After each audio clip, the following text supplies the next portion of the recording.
पद्म पुराण में लिखा है और विष्णु पुराण में, एकादशी के दिन द्वादशी भी पड़ जाए, एकादशी के दिन त्रयोदशी भी पड़ जाए, मतलब एकादशी, द्वादशी और त्रयोदशी तीनों तिथियां एक साथ पड़ जाए, और उस दिन एकादशी का व्रत जो रख लेता है उसको हजारों एकादशी का पुण्य फल प्राप्त हो जाता है। फिर वो जिंदगी में एकादशी करे चाहे ना करे।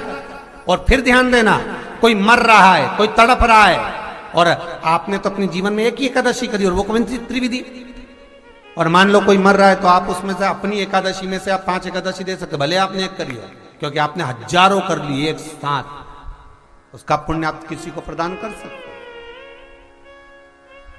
आप किसी को दे सकते। नहीं तो हमारे यहाँ तो शिव महापुराण, विष्णु पुराण कहती है, श्रीमद वल्लभाचार्य जी वर्णन करते हैं, मेरे वल्लभ कहते हैं कि वल्लभ कुल की एकादशी करो, भले बकरी जैसे चरो, पर एकादशी करो। हमारे यहाँ तो शास्त्र कहता है एकादशी का व्रत भी करो तो मुंह उतार के मत करो रे। कोई फूल अगर मुरझा जाता है तो भगवान को नहीं दिया जाता, कोई फल बेकार हो जाता है भगवान को नहीं दिया जाता। तुम्हारे व्रत वाले दिन तुम्हारा मुंह उतरा रहेगा तो भगवान जितना एकादशी के दिन भगवान का ओम नमो भगवते वासुदेवाय का जाप करें, या अपने गुरु मंत्र का स्मरण करें, या जो मंत्र आपके हृदय में समाहित हो, श्री शिवाय नमस्तुभ्यम, ओम नमः शिवाय, राम कृष्ण शिव, जो मन पड़े उसका भजन करें, पर दिल से करें। जितनी देर करते बने उतना देर करें। माला पकड़ने की भी जरूरत नहीं कि माला पकड़ के बैठो, तो घटकी जिब्या से जप लो नहीं जी वही उत्तम ही पूरा हो जाए, वही बहुत है। एकादशी का उद्यापन बड़े महीने में माघ शुक्ल एकादशी के दिन, माघ का महीना हो, शुक्ल पक्ष की, जम के बोलिए, एकादशी हो, प्रयास करना कि आप उद्यापन करें, भले 5, 10, 11, 12 जितनी एकादशी हो जाए, 26 हो जाए तो ज़्यादा अच्छी है, नहीं तो आप करें तो माघ महीने की शुक्ल पक्ष की एकादशी के दिन आप उद्यापन करें, प्रयास रखें, प्रयास रखें। बड़े महीने के अंतर्गत जो उद्यापन, हाँ चतुर्मास के अंतर्गत उद्यापन नहीं होता एकादशी का, बहुत ध्यान दीजिए। हमारा ये जो जिनको थायराइड की प्रॉब्लम हो जाती है ना, थायराइड की बीमारी हो जाती है, उसको भी कुछ नहीं करना चाहिए। जहां पर शंकर भगवान की छोटी लड़की अशोक सुंदरी, आपको भी स्थान बताया था कथा के शुरू में, अशोक सुंदरी की जगह पर शहद से ओम अंकित कर दीजिए। कैसे करना है? मात्र शहद से ओम अंकित कर कर भगवान शंकर के ऊपर जल चढ़ा दीजिए, नीचे पात्र लगा लीजिए, उसी पात्र में शहद और उस जल को, अभिषेक का जो पानी है, जल है, उसको झेल लीजिए। उस पात्र को लेकर केवल द्वादशी तिथि के दिन दोपहर में 12 बजे उस पानी को पीना चालू कर दीजिए। 2-3 द्वादशी तिथि करिए, थायराइड की बीमारी में आराम लग जाएगा, बिल्कुल कहीं जाने की जरूरत नहीं। अशोक सुंदरी की जगह पर शहद का ओम अंकित कर देने पर भगवान शिव का स्मरण करना। गंगा के जल में एकादशी के दिन 7 बेलपत्री डालकर जो नंदीश्वर भगवान अर्थात जो शंकर जी के शिवलिंग के सामने नंदी होता है, उस नंदी के चरण पर गंगा का जल चढ़ाकर बेलपत्री शिव पर समर्पित कर देता है, उसके घर में रुपया रुकना चालू हो जाता है, फिर वो गलत जगह पर नहीं जाता, गलत स्थान पर वो धन जाएगा। प्राणों की सैया पर पड़े हुए भीष्म पितामह ने पूछा था भगवान कृष्ण से, कन्हैया मैंने जितना पुण्य करा शायद दुनिया में किसी ने करा होगा, मैंने जितना दान करा वो दुनिया में शायद किसी ने करा हो, जितनी मैंने एकादशी का व्रत करा वो एकादशी भी दुनिया के किसी व्यक्ति ने नहीं करी हो, और जितनी मैंने गौ माता की सेवा करी उतनी गौ माता की सेवा भी दुनिया में किसी ने नहीं करी हो। भीष्म पितामह की 26 गौशाला थी, 26 गौशाला, और जितनी 26 एकादशी होती है उस एकादशी के नाम पर भीष्म पितामह की एकादशी की गौशाला थी। कामा गौशाला, निर्जला गौशाला, मोक्षदा गौशाला, और जो एकादशी पड़ती थी उस एकादशी पर भीष्म पितामह उस गौशाला में जाते थे और गौ माता की सेवा करते, तो गाय को भी फरियाल कराते और खुद भी फरियाल करते। तो मेरे बराबर कोई ने गौ सेवा करी, ये भी किसी ने नहीं करी।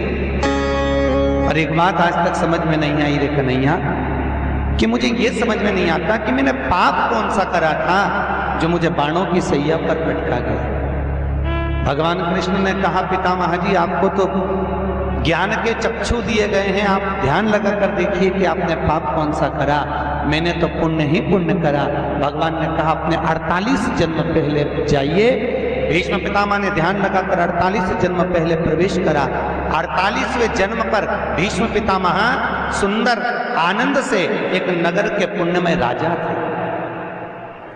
एक बार गंगा नहाने जा रहे थे, पूरी सेना के साथ में, पूरे काफिले के साथ जा रहे थे।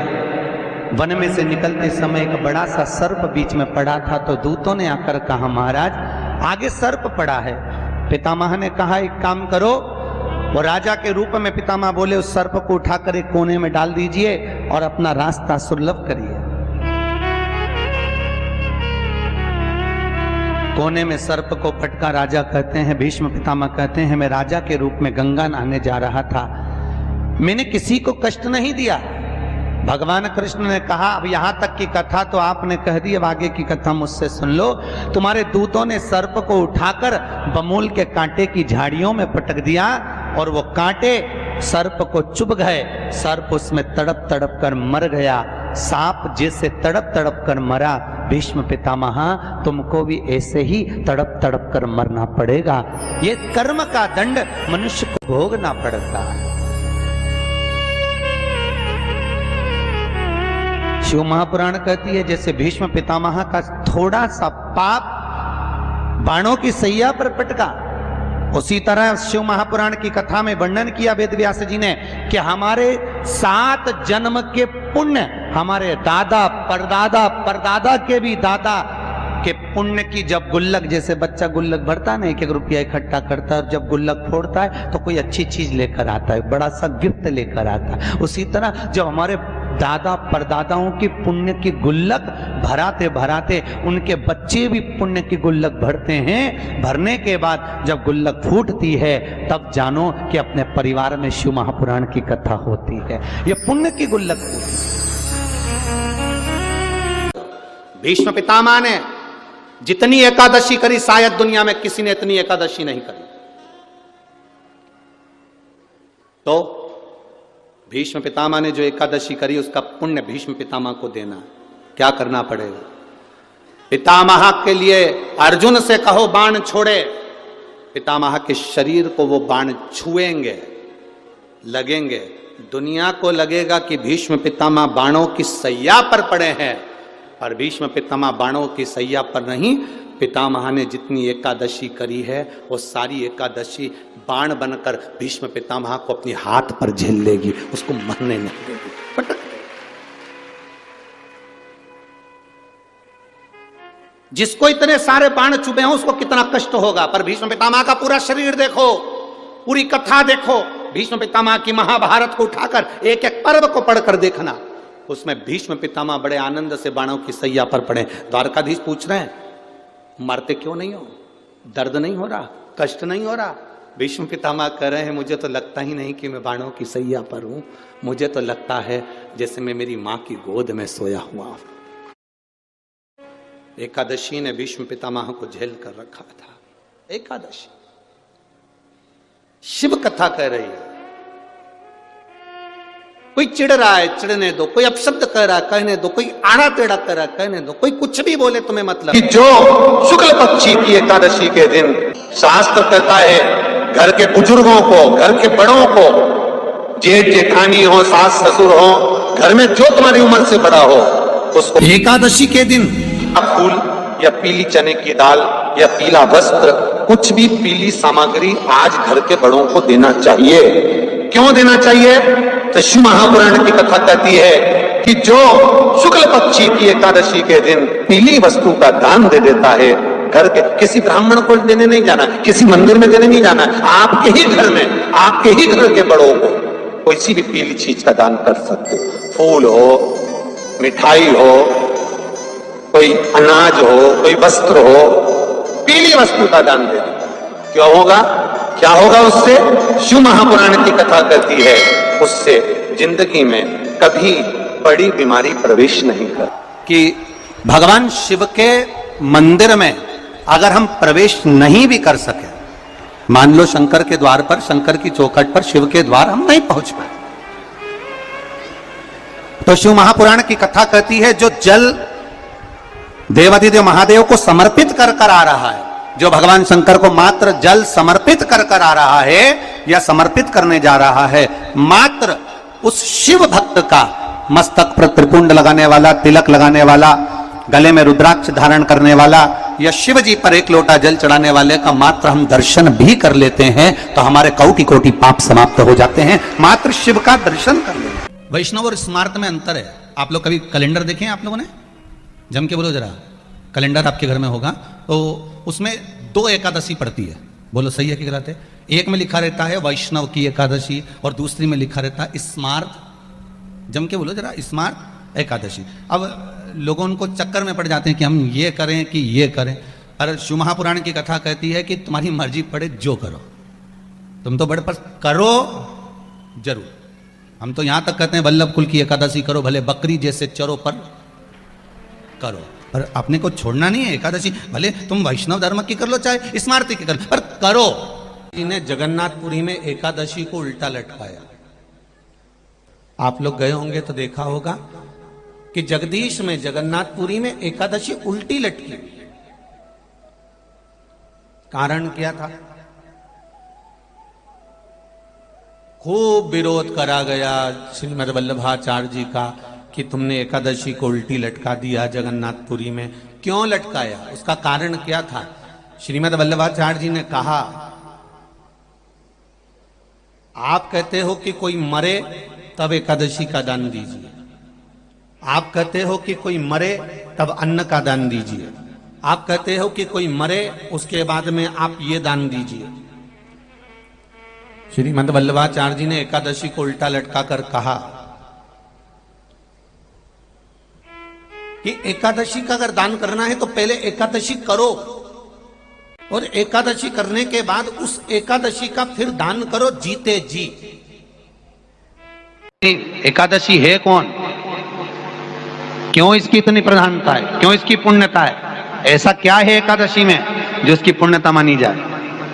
कौन है ये जो भगवान नारायण तक एकादशी का व्रत करते हैं? सुभद्रा जी को भगवान जगन्नाथ ने, जगदीश ने एकादशी का व्रत कराया था। बद्रीनारायण भगवान को माता लक्ष्मी ने एकादशी का व्रत कराया था। क्यों? चंद्रायण एकादशी व्रत की माता। एकादशी है कौन? तो कहा जिसको व्रत करने पर भगवान नारायण भी जिसका व्रत करते हो, भगवान माता लक्ष्मी जिसका व्रत करती हो, वो एकादशी है कौन? तो शास्त्र वर्णन करता है महाराज, स्कंद पुराण का सुंदर चातुर्मास्य खंड के अंतर्गत वर्णन आया है महाराज। एक बार भगवान विष्णु आनंद में विराजमान थे, पद्मावती और माता लक्ष्मी दोनों उनके पास में विराजी हुई थी। भगवान लक्ष्मी और पद्मावती दोनों बैठी, एक सिर के पास, एक चरण के पास। कुछ समय बाद वहीं पर ब्रह्मदेव का आगमन हुआ और ब्रह्मा जी आगमन पाकर भगवान नारायण पद्मावती से लगकर उठे और उठकर लक्ष्मी की ओर झुके। झुकने पर इन तीनों के समागम से भगवान नारायण के हृदय चित्त से एक कन्या प्रकट हो गई। उस कन्या का नाम एका था। क्या नाम था? एका। अब 10 उसके गुण इतने प्रबल थे, वो 10 गुण उसके बड़े प्रबल थे कि वो एका जिसको निहारती थी उसको संपदावान बना देती थी, जिसको देख लेती थी उसके जीवन में वो आनंद की अनुभूतियां करा देती थी। एका जिस मार्ग से जाती थी उस मार्ग के द्वार खोल देती थी। एका का पुण्य इतना पुण्य प्रखर। पद्मावती और लक्ष्मी ने कहा, महाराज ये बेटी आपके द्वारा निर्मित हुई है, इसका कन्यादान करना चाहिए। हमारे यहाँ हिंदू धर्म में रीति है, जिस दिन कन्यादान करा जाता है उस दिन व्रत रखा जाता है। अब आजकल रखते कि नहीं रखते हो मालूम नहीं, और कन्यादान करते समय व्रत रखा जाता है। व्रत रखा। श्री शिवाय नमः। मांग तुझे क्या चाहिए?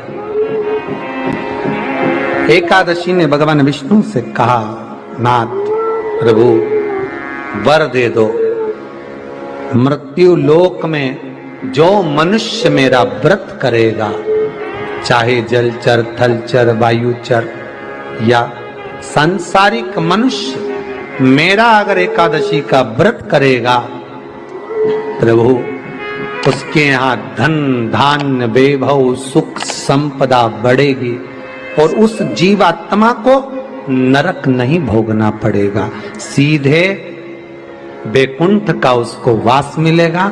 जब जीव आत्मा को लेकर चला जाएगा, यम के दूत जब बंदी बनाकर ले जा रहे होंगे उस जीवात्मा को जिसके प्राण छूटे होंगे, यम के दूत जब बंदी बनाकर ले जा रहे होंगे, तब मुझे वर दो कि मैं इसका हाथ पकड़कर बेतन्नी से पार उतार कर सारे नरकों से निकालती हुई आपके धाम में लेकर आऊं।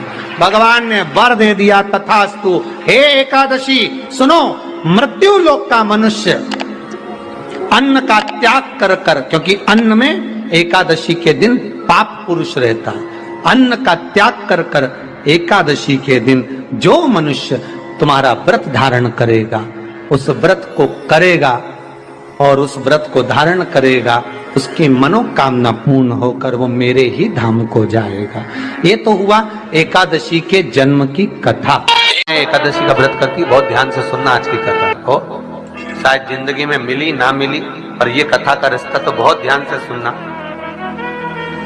स्कंद पुराण यहाँ तक कहती है कि इस कथा के चरित्र को जो श्रवण कर लेता है उसको 26 एकादशी करना भी नहीं पड़ती। इस एकादशी की केवल ये कथा सुनकर ही वो तर जाता है। बहुत ध्यान से सुनना इसको, कथा को। एकादशी के दिन जब आप जल शंकर को चढ़ाने तो रोज ही जाते हैं, जब एकादशी का दिन रहे और शंकर जी के मंदिर में आप जल समर्पित करें तो 3 बार मुख से स्वधा स्वधा स्वधा या स्वधा स्तोत्र का पाठ, जिसमें 12 श्लोक 2-4 हैं। पैसा तो आ रहा है पर घर में टिक नहीं रहा, डॉक्टर में, पुलिस में, एक्सीडेंट आदि में, कहीं गलत जगह पर, व्यसन में अगर पैसा जा रहा है, जुए में, मांसाहार, मदिरा पान, या कहीं आया पैसा आने में कमी नहीं, आ रहा है पर टिक नहीं रहा, रुक नहीं रहा। कोई मांगने आ गया, दे दिया, फिर वहां से अपने पास नहीं आ रहा, अपन कह रहे हैं भैया हमारा पैसा लौटा दो, नहीं आ रहा। तो महाराज शिव महापुराण की कथा कहती है, एकादशी के दिन गंगा के जल में मात्र 7 बेलपत्री डालकर जो नंदीश्वर भगवान अर्थात जो शंकर जी के शिवलिंग के सामने नंदी होता है, उस नंदी के चरण पर गंगा का जल चढ़ाकर बेलपत्री शिव पर समर्पित कर देता है, उसके घर में रुपया रुकना चालू हो जाता है, फिर वो गलत जगह पर नहीं जाता, गलत स्थान पर वो धन जाएगा ही नहीं। आप अगर श्री शिवाय नमस्तुभ्यम का जाप कर रहे हो, प्रतिदिन आपके मुख से 11 बार 21 बार श्री शिवाय नमस्तुभ्यम मंत्र निकल रहा है, भले काम करते करते निकले। शास्त्र कहता है 1 वर्ष 11 दिन जिसके मुख से 11 बार प्रतिदिन श्री शिवाय नमस्तुभ्यम मंत्र का जाप निकलता है, वो मंत्र सिद्ध हो जाता है और उस मंत्र से वो अपने जीवन को सुखी कर सकते हैं। एकादशी के दिन कभी तुम बद्रीनाथ चले जाओ, एकादशी के दिन तुम द्वारका चले जाओ, एकादशी के दिन तुम तिरुपति चले जाओ, एकादशी के दिन तुम जगन्नाथ चले जाओ, एकादशी के दिन तुम्हारी मर्जी पड़े भगवान के किसी धाम में चले जाओ और भगवान को भोग लगाओ और उनकी थाली को झांक कर देखना, उसमें चावल जरूर मिलेगा। उसमें ऐसा नहीं है कि चावल नहीं मिलेगा। बद्री नारायण में भगवान को चावल का भोग लगा हुआ मिलेगा, द्वारका में चावल का भोग लगा हुआ मिलेगा, आपको जगन्नाथ में चावल का भोग लगा हुआ मिलेगा, तिरुपति में मिलेगा, द्वारकाधीश में मिलेगा, नाथद्वारा में मिलेगा, सांवरिया सेठ में मिलेगा, काकरोली जी में मिलेगा। आप जहां जाओगे वहां पर एकादशी के दिन भगवान को चावल आएगा, क्योंकि भगवान के लिए परहेज नहीं है। जो काम में डूबा हुआ है, जो आसक्ति में डूबा हुआ है, जो लोभ में डूबा हुआ है, जो वासनाओं में डूबा हुआ है, जो तृष्णा में डूबा हुआ है और जो माता के गर्भ से जन्म लिया, एकादशी के दिन चावल उसको नहीं खाना। एकादशी और द्वादशी के दिन हमारे हिंदू धर्म, हमारा शास्त्र कहता है, हमारे शास्त्र, हमारे वेद डॉक्टर वर्णन करते हैं कि पीपल के पत्ते को अगर एकादशी और द्वादशी के दिन एक तांबे के पात्र में गला कर रख दिया जाए और उस पानी का आचमन 3 बार करा जाए तो जिसकी नाड़ियां चोक भी हो जाती है, डॉक्टर बोले इसका बाईपास करना पड़ेगा, उसको केवल 3 आचमन पानी एकादशी और द्वादशी को पीपल के पत्ते का कराया जाए तो अंदर की नाड़ियां भी खुल जाती हैं। भगवान का एक नाम है अघोर। ब्रह्मा जी को दर्शन दिया, अघोर मतलब सिद्ध नाम। और बहुत ध्यान से सुनना भाई, बहुत प्रयास कर लिया आपने, कामना सिद्ध नहीं हो रही। 1 लोटा जल, एक जल का पात्र लीजिए, उस जल के पात्र को लेकर उसमें थोड़ा सा लाल चंदन डालकर बेलपत्री के वृक्ष के नीचे और देवादिदेव महादेव को चढ़ाना प्रारंभ कर। उसके बाद में 1 लोटा जल स्वच्छ फिर शिव जी को श्री शिवाय नमस्तुभ्यं हम बोलकर आपकी कामना कहकर भगवान शिव पर अघोरेश्वर महादेव का नाम लेकर आप चढ़ाना प्रारंभ करिए। बाबा आपका कार्य 3 महीने के अंदर पूर्ण कर देगा। सबने सुधार एकादशी और द्वादशी इन 3 तिथियों पर एक रोटी में थोड़ा सा मीठा रखकर सोमक पितृ का नाम लेकर यदि गाय को खिला दिया जाता है तो अगर कोई पूर्वज प्रेत योनि में भी पड़ा हुआ होता है, भटक रहा होता है, जिसको पिंड नहीं मिला, जो अचानक मर गया होता है, अधोगति में चले गया होता है, उस जीव की मुक्ति दशमी, एकादशी और द्वादशी 3 दिन सोमक पितृ का नाम लेकर रोटी में पूरी में मीठा रखकर अगर गाय को खिला दिया जाता है ये 3 दिन तक, तो वो पितृ कभी भटकते नहीं है, उनको मुक्ति प्राप्त हो जाती है मोक्ष में। ध्यान से आज की कथा सुनना कि एकादशी का आपसे आपके बच्चे पूछेंगे, मम्मी हम भगवान विष्णु का दर्शन करते हैं, हम राम जी का दर्शन करते हैं, हम कृष्ण भगवान का दर्शन करते हैं, हम भवानी माता का दर्शन करते हैं, हम शंकर जी का दर्शन करते हैं, हम सारे देवी देवताओं का दर्शन करते हैं, पर ये एकादशी माता तो कभी नजर ही नहीं आती। पूछेंगे कि नहीं पूछेंगे कि तुम जिस एकादशी का व्रत करते हो इनका जन्म कहां से हुआ, कहां जन्मी थी? एकादशी की जन्मस्थली कहां है? भाई भगवान कृष्ण की जन्मस्थली तो मथुरा है, श्री राम जी महाराज की जन्मस्थली बोल दो जम के अयोध्या है।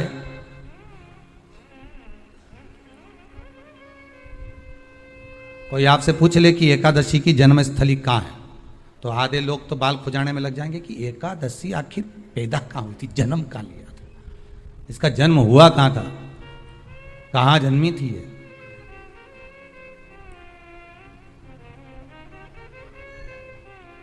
इसका जन्म स्थल है कहां? और अगर मान लो जन्म स्थल एकादशी का है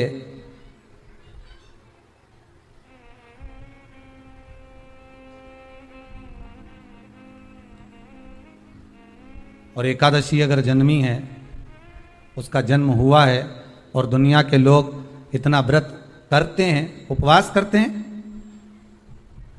तो फिर इसका जन्म स्थल कहां होगा? तो कहा इसका जो जन्म स्थल है वो बद्रीनाथ। कहां पर है? बद्रीनाथ। और उस बद्री विशाल में भी एक गुफा जिसका नाम है हेमवती। क्या नाम है? हेमवती। उस गुफा में एकादशी का जन्म स्थल है। बद्री विशाल में हेमवती गुफा जो 12 योजन अंदर प्रवेश करने जितनी है, 12 योजन की गुफा के अंदर, हेमवती के अंदर एकादशी का प्रागट्य हुआ था, एकादशी का जन्म हुआ था।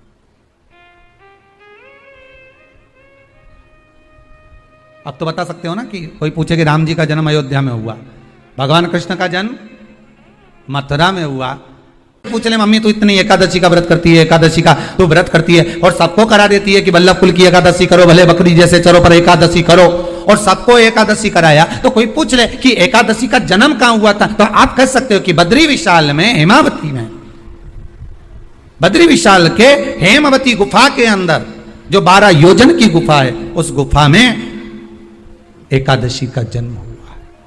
कब हुआ?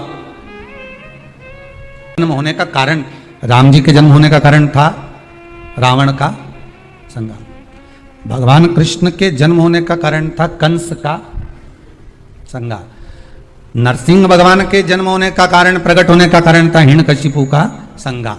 वराह भगवान के प्रकट होने का कारण था कि पृथ्वी को जल पर लाकर ठहराना, हिरण्याक्ष का संग्राम। इसके जन्म का कारण क्या है? तो कहा इसके जन्म का केवल एक कारण है।